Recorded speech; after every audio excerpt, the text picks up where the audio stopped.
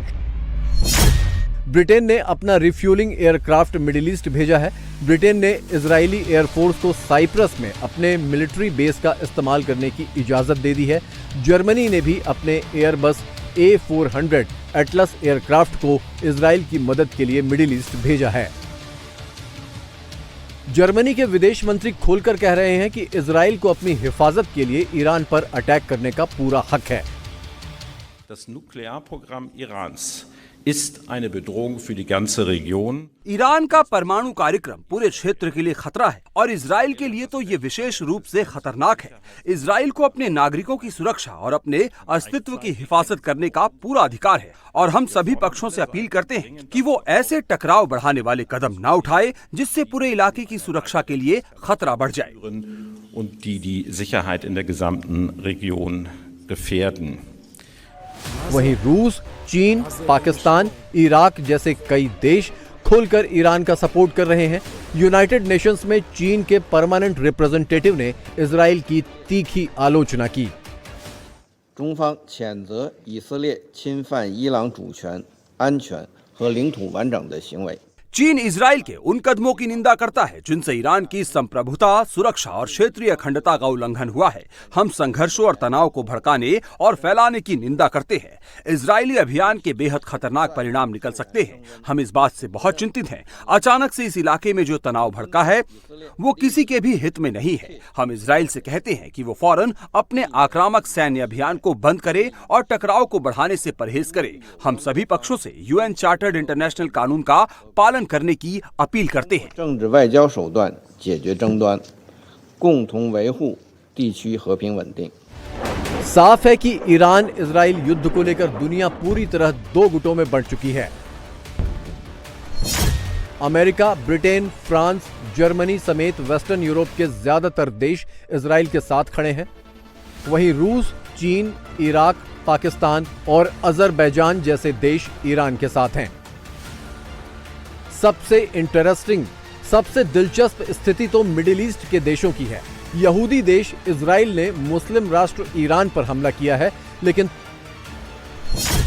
तुर्की, Saudi अरब, संयुक्त अरब अमीरात, Qatar, Bahrain, Oman, Jordan, Kuwait, मिस्र और सीरिया सब ने चुप्पी साध ली है, क्योंकि मिडिल ईस्ट के ज्यादातर देश ईरान को अपना दुश्मन समझते हैं और वो चाहते हैं कि इजराइल के साथ युद्ध में ईरान बर्बाद हो जाए।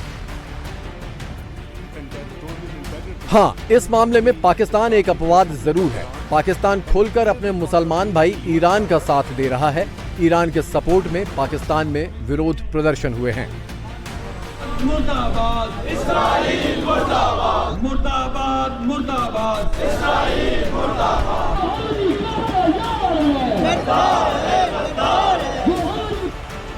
पाकिस्तान की संसद ने ईरान को फुल सपोर्ट देने के लिए प्रस्ताव पारित किया है। पाकिस्तान के डिफेंस मिनिस्टर ख्वाजा आसिफ ने खुलकर कहा है कि इस मुश्किल वक्त में पाकिस्तान को अपने मुस्लिम बिरादर ईरान की मदद करनी चाहिए। असल में पाकिस्तान को खौफ इस बात का है कि कहीं ईरान के बाद अगला नंबर उसी का ना हो। जिस तरह इजराइल ने ईरान के न्यूक्लियर एसेट्स को तबाह किया, कहीं कल को इजराइल पाकिस्तान के एटमी बम को निशाना ना बनाए। इसीलिए पाकिस्तान खुलकर ईरान की हिमायत कर रहा है। वैसे अब सवाल यह है कि ईरान के खिलाफ जंग छेड़कर इजराइल और पश्चिमी देश क्या हासिल करना चाहते हैं, उनका एंड गोल क्या है। जानकार कहते हैं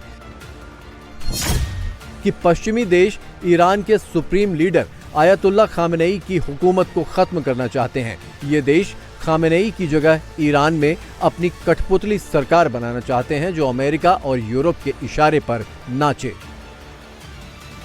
इसीलिए इजराइल के प्रधानमंत्री बेंजामिन नेतन्याहू ईरान को ऐसे हमले की धमकी दे रहे हैं जिसकी उसने कल्पना तक नहीं की होगी। We paved the way to Tehran and our pilots over the skies of Tehran. हमने तेहरान का रास्ता खोल दिया है और हमारे पायलट तेहरान के ऊपर उड़ान भर रहे हैं। वो अयातुल्लाह हुकूमत को ऐसा झटका देंगे जिनकी उन्होंने कल्पना भी नहीं की होगी। और मैं आपको ये भी बता दूं, हमें ये पता चला है कि अयातुल्लाह की हुकूमत के कई लोगों ने बोरिया बिस्तर बांधना शुरू कर दिया है। उनको अंदाजा हो गया है कि आने वाले समय में क्या होने वाला है। Senior leaders in Iran are already packing their bags. They sense what's coming. हालांकि 86 बरस के खामेनेई ने भी कह दिया है कि इस बार लड़ाई आर पार की है, इजराइल के साथ कोई मुरव्वत नहीं होगी। इंशाअल्लाह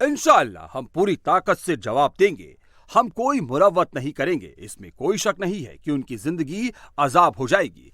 इजराइल को ये नहीं सोचना चाहिए कि उन्होंने हमला किया और बात खत्म हो गई। उन्होंने ये जंग शुरू की, उन्होंने जुर्म किए, उसके बाद